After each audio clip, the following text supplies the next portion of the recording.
ओम नमो भगवते वासुदेवाय। श्रीमद्भागवत महापुराण की कथा। कृष्णं नारायणं वन्दे, कृष्णं वन्दे व्रजप्रियं, कृष्णं द्वैपायनं वन्दे, कृष्णं वन्दे पृथासुतम्। अथ चतुर्थस्कन्ध द्वाविंशोऽध्यायः। महाराज पृथु को शनकादि का उपदेश। बोलो वृंदावन बिहारी लाल की जय। श्री मैत्रेय जी कहते हैं कि जिस समय प्रजाजन परम पराक्रमी पृथ्वीपाल पृथु की इस प्रकार प्रार्थना कर रहे थे, उसी समय वहां सूर्य के समान तेजस्वी 4 मुनीश्वर आए। राजा और उनके अनुचरों ने देखा तथा पहचान लिया कि वे सिद्धेश्वर अपनी दिव्य कांति से संपूर्ण लोकों को पाप निर्मुक्त करते हुए आकाश से उतर रहे हैं। राजा के प्राण सनकादिकों का दर्शन करते ही जैसे विषयी जीव विषयों की ओर दौड़ता है, उनकी ओर चल पड़े। मानो उन्हें रोकने के लिए ही वे अपने सदस्यों और अनुयायियों के साथ एकाएक उठकर खड़े हो गए। जब वे मुनिगण अर्घ्य स्वीकार कर आसन पर विराजमान हुए, तब शिष्टाग्रणी पृथु ने उनके गौरव से प्रभावित हो विनयवश गर्दन झुकाए हुए उनकी विधिवत पूजा की। फिर उनके चरणोदक को अपने सिर के बालों पर छिड़का। इस प्रकार शिष्ट जनोचित आचार का आदर तथा पालन करके उन्होंने यही दिखाया कि सभी सत्पुरुषों को ऐसा व्यवहार करना चाहिए। शनकादि मुनीश्वर भगवान शंकर के भी अग्रज हैं। सोने के सिंहासन पर वे ऐसे सुशोभित हुए जैसे अपने अपने स्थानों पर अग्नि देवता। महाराज पृथु ने बड़ी श्रद्धा और संयम के साथ प्रेम पूर्वक उनसे कहा। पृथु जी ने कहा, मंगल मूर्ति मुनीश्वरों, आपके दर्शन तो योगियों को भी दुर्लभ हैं। मुझसे ऐसा क्या पुण्य बना है जिससे स्वतः आपका दर्शन प्राप्त हुआ। जिस पर ब्राह्मण तथा अनुचरों के सहित श्री शंकर या विष्णु भगवान प्रसन्न हो, उसके लिए इहलोक और परलोक में कौन सी वस्तु दुर्लभ है। इस दृश्य प्रपंच के कारण महत् तत्वादि यद्यपि सर्वगत है, तो भी वे सर्व साक्षी आत्मा को नहीं देख सकते। इसी प्रकार यद्यपि आप समस्त लोकों में विचरते रहते हैं, तो भी अनाधिकारी लोग आपको देख नहीं पाते। जिनके घरों में आप जैसे पूज्य पुरुष उनके जल तृण पृथ्वी गृह स्वामी अथवा सेवक आदि किसी अन्य पदार्थ को स्वीकार कर लेते हैं, वे गृहस्थ धनहीन होने पर भी धन्य हैं। जिन घरों में कभी भगवत भक्तों के परम पवित्र चरणोदक के छींटे नहीं पड़े, वे सब प्रकार की रिद्धि सिद्धियों से भरे होने पर भी ऐसे वृक्षों के समान हैं जिन पर सांप रहते हैं। मुनीश्वरों, आपका स्वागत है। आप लोग तो बाल्यावस्था से ही मुमुक्षुओं के मार्ग का अनुसरण करते हुए एकाग्र चित्त से ब्रह्मचर्य आदि महान व्रतों का बड़ी श्रद्धा पूर्वक आचरण कर रहे हैं। स्वामियों, हम लोग अपने कर्मों के वशीभूत होकर विपत्तियों के क्षेत्र रूप इस संसार में पड़े हुए केवल इंद्रिय संबंधी भोगों को ही परम पुरुषार्थ मान रहे हैं, सो क्या हमारे निस्तार का भी कोई उपाय है?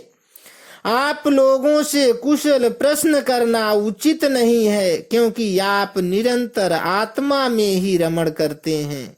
आप में यह कुशल है और यह अकुशल है, इस प्रकार की वृत्तियां कभी नहीं होती। आप संसारानल से संतप्त जीवों के परम सुहृद हैं। इसलिए आप में विश्वास करके मैं यह पूछना चाहता हूँ कि इस संसार में मनुष्य का किस प्रकार सुगमता से कल्याण हो सकता है। यह निश्चय है कि जो आत्मा वान धीर पुरुषों में आत्मा रूप से प्रकाशित होते हैं और उपासकों के हृदय में अपने स्वरूप को प्रकट करने वाले हैं, वह अजन्मा भगवान नारायण ही अपने भक्तों पर कृपा करने के लिए आप जैसे सिद्ध पुरुषों के रूप में इस पृथ्वी पर विचरा करते हैं। श्री मैत्रेय जी कहते हैं कि राजा पृथु के ये युक्त गंभीर परिमित और मधुर वचन सुनकर श्री सनत कुमार जी बड़े प्रसन्न हुए और कुछ मुस्कुराते हुए कहने लगे। श्री सनत कुमार जी ने कहा कि महाराज, आपने सब कुछ जानते हुए भी समस्त प्राणियों के कल्याण की दृष्टि से बड़ी अच्छी बात पूछी है। सच है, साधु पुरुषों की वृद्धि ऐसे ही हुआ करती है।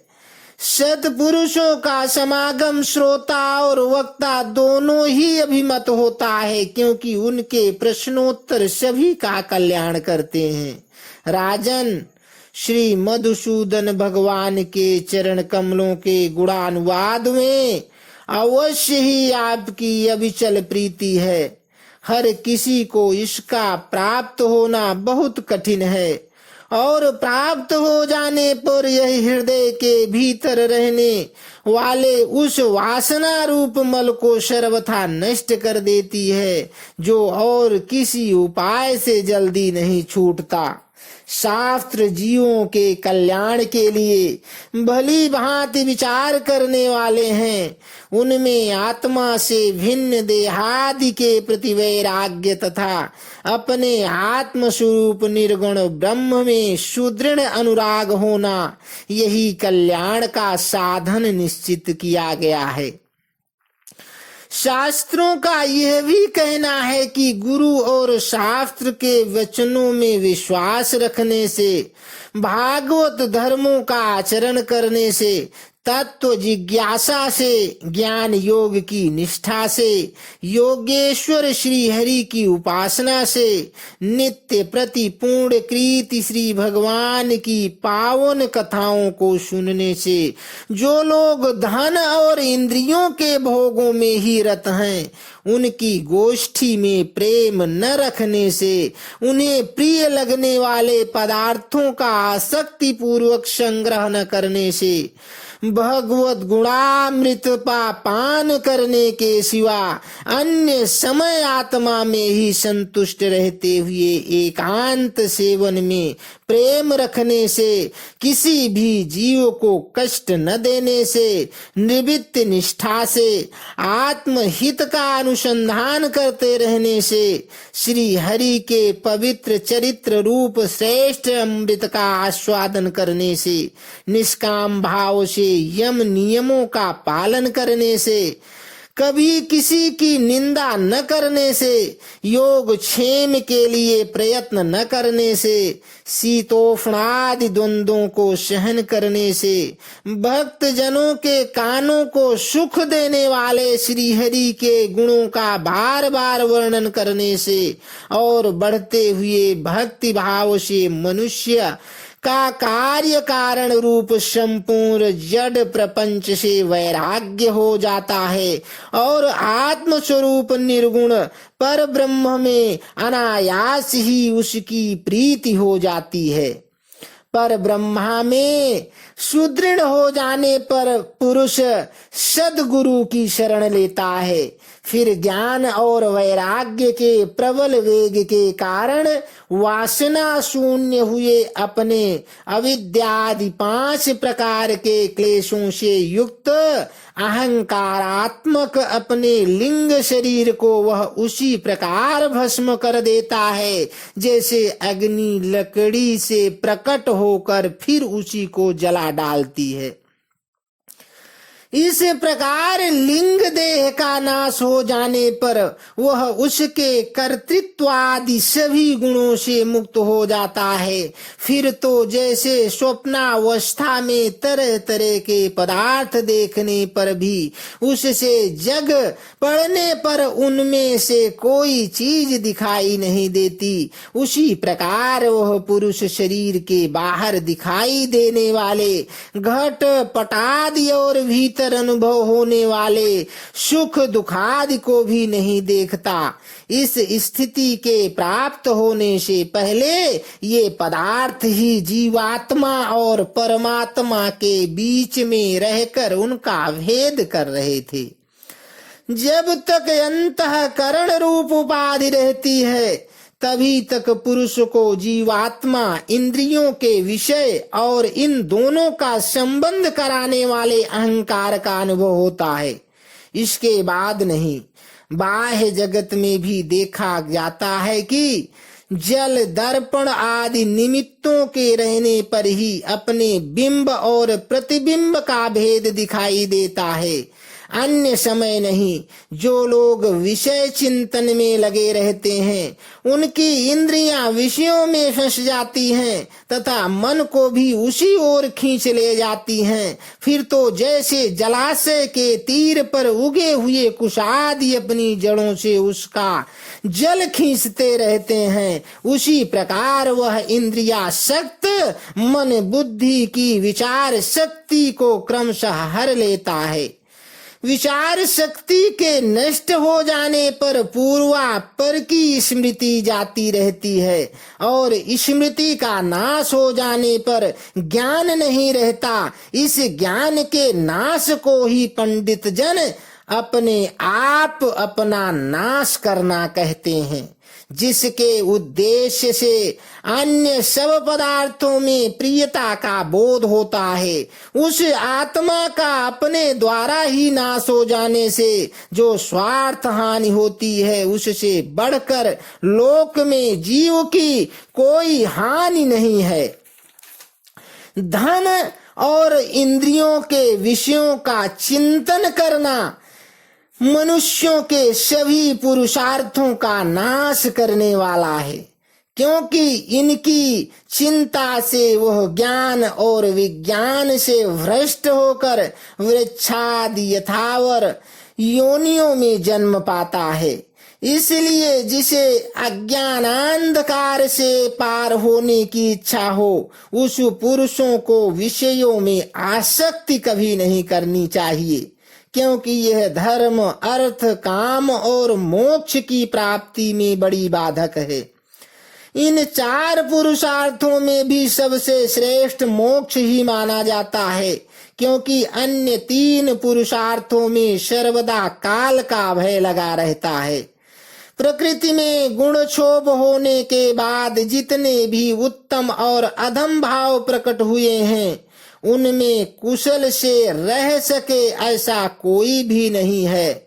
काल भगवान उन सभी के कुशलों को कुचलते रहते हैं।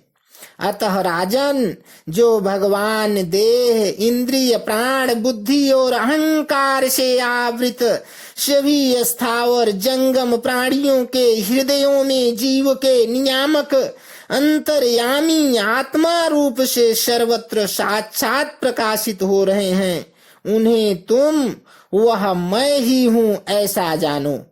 जिस प्रकार माला का ज्ञान हो जाने पर उसमें सर्प बुद्धि नहीं रहती, उसी प्रकार विवेक होने पर जिसका कहीं पता नहीं लगता, ऐसा यह मायामय प्रपंच जिसमें कार्य कारण रूप से प्रतीत हो रहा है और जो स्वयं कर्म फल कलुषित प्रकृति से परे है, उस नित्य मुक्त निर्मल और ज्ञान स्वरूप परमात्मा को मैं प्राप्त हो रहा हूँ।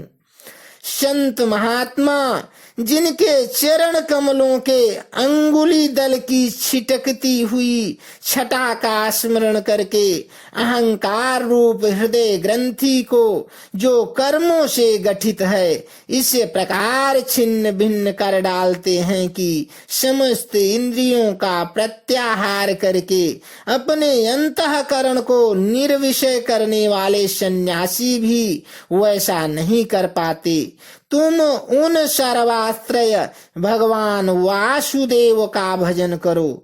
जो लोग मन और इंद्रिय रूप मगरों से भरे हुए इस संसार सागर को योगादि दुष्कर साधनों से पार करना चाहते हैं, उनका उस पार पहुंचना कठिन ही है, क्योंकि उन्हें कर्णधार रूप श्री हरि का आश्रय नहीं है। अतः तुम तो भगवान के आराधनीय चरण कमलों को नौका बनाकर अनायास ही इस दुष्तर समुद्र को पार कर लो। श्री मैत्रेय जी कहते हैं कि विदुर जी, ब्रह्मा जी के पुत्र आत्मज्ञानी सनत कुमार जी से इस प्रकार आत्म तत्व का उपदेश पाकर महाराज पृथु ने उनकी बहुत प्रशंसा करते हुए कहा। राजा पृथु ने कहा कि भगवान दीन दयाल श्री हरि ने मुझ पर पहले कृपा की थी, उसी को पूर्ण करने के लिए आप लोग पधारे हैं। आप लोग बड़े ही दयालु हैं। जिस कार्य के लिए आप लोग पधारे थे, उसे आप लोगों ने अच्छी तरह संपन्न कर दिया। अब इसके बदले में मैं आप लोगों को क्या दूं? मेरे पास तो शरीर और इसके साथ जो कुछ है वो सब महापुरुषों का ही प्रसाद है। ब्राह्मण, प्राण, स्त्री, पुत्र, सब प्रकार की सामग्रियों से भरा हुआ भवन, राज्य, सेना, पृथ्वी और कोश, यह सब कुछ आप लोगों का ही है। अतः आपके ही श्री चरणों में अर्पित है। वास्तव में तो सेनापतित्व, राज्य, दंड विधान और संपूर्ण लोकों के शासन का अधिकार वेद शास्त्रों के ज्ञाता ब्राह्मणों को ही है। ब्राह्मण अपना ही खाता है, अपना ही पहनता है और अपने ही वस्तु दान कर देता है। दूसरे क्षत्रिय आदि तो उसी की कृपा से अन्न खाने को पाते हैं। आप लोग वेद के पारगामी हैं। आपने अध्यात्म तत्व का विचार करके हमें निश्चित रूप से समझा दिया है कि भगवान के प्रति इस प्रकार की अभेद भक्ति ही उनकी उपलब्धि का प्रधान साधन है। आप लोग परम कृपालु हैं। अतः अपने इस दीनोद्धार रूप कर्म से ही सर्वदा संतुष्ट रहें। आपके इस उपकार का बदला कोई क्या दे सकता है? उसके लिए प्रयत्न करना भी अपनी हंसी कराना ही है।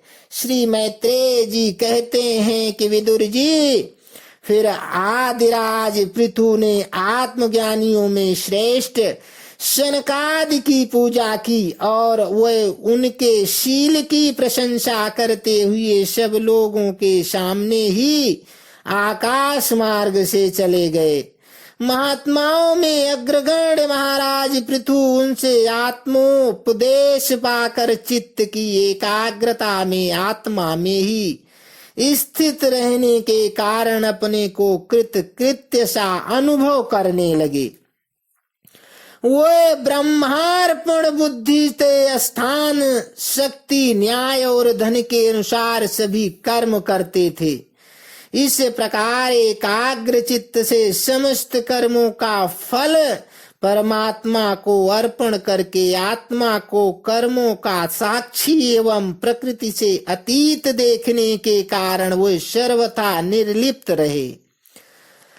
जिस प्रकार सूर्य देव सर्वत्र प्रकाश करने पर भी वस्तुओं के गुण दोष से निर्लेप रहते हैं, उसी प्रकार सार्वभौम साम्राज्य लक्ष्मी से संपन्न और गृहस्थाश्रम में रहते हुए भी अहंकार शून्य होने के कारण वे इंद्रियों के विषयों में आसक्त नहीं हुए।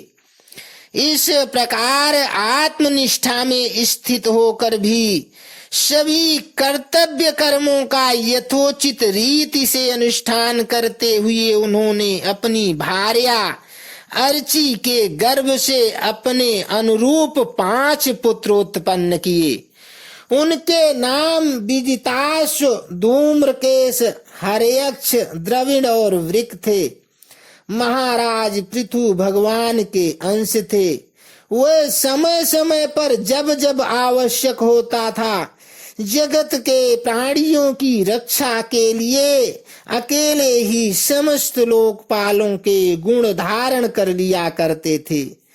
अपने उदार मन, प्रिय और हितकर वचन, मनोहर मूर्ति और सौम्य गुणों के द्वारा प्रजा का रंजन करते रहने से दूसरे चंद्रमा के समान उनका राजा यह नाम सार्थक हुआ। सूर्य जिस प्रकार गर्मी में पृथ्वी का जल खींचकर वर्षा काल में उसे पुनः पृथ्वी पर बरसा देता है तथा अपनी किरणों से सबको ताप पहुंचाता है, उसी प्रकार वे कर रूप से प्रजा का धन लेकर उसे दुष्कालादि के समय मुक्त हस्त से प्रजा के हित में लगा देते थे तथा सब पर अपना प्रभाव जमाए रखते थे। वे तेज में अग्नि के समान दुर्धर्ष, इंद्र के समान अजेय, पृथ्वी के समान क्षमाशील और स्वर्ग के समान मनुष्यों की समस्त कामनाएं पूर्ण करने वाले थे। समय समय पर प्रजाजनों को तृप्त करने के लिए वे मेघ के समान उनके अभीष्ट अर्थों को खुले हाथ से लुटाते रहते थे। वे समुद्र के समान गंभीर और पर्वतराज सुमेरु के समान धैर्यवान भी थे। महाराज पृथु दुष्टों के दमन करने में यमराज के समान, आश्चर्यपूर्ण वस्तुओं के संग्रह में हिमालय के समान, कोष की समृद्धि करने में कुबेर के समान और धन को छिपाने में वरुण के समान थे। शारीरिक बल, इंद्रियों की पटुता तथा पराक्रम में सर्वत्र गतिशील वायु के समान और तेज की असहिता में भगवान शंकर के समान थे। सौंदर्य में कामदेव के समान, उत्साह में सिंह के समान, वात्सल्य में मनु के समान और मनुष्यों के आधिपत्य में सर्वसमर्थ ब्रह्मा जी के समान थे। ब्रह्म विचार में बृहस्पति, इंद्रिय जय में साक्षात श्रीहरि तथा गौ ब्राह्मण, गुरुजन एवं भगवत भक्तों की भक्ति, लज्जा, विनय, शील एवं परोपकार आदि गुणों में अपने ही समान अनुपम थे। लोग त्रिलोकी में सर्वत्र उच्च स्वर से उनकी कीर्ति का गान करते थे। इससे वे स्त्रियों तक के कानों में वैसे ही प्रवेश पाए हुए थे जैसे सत पुरुषों के हृदय में श्री राम। इति श्रीमद्भागवते महापुराणे पारमहंस्यां संहितायां चतुर्थ स्कंधे पृथुचरिते 22 संपूर्ण। बोलो वृंदावन बिहारी लाल की जय। बोलो विष्णु भगवान की जय।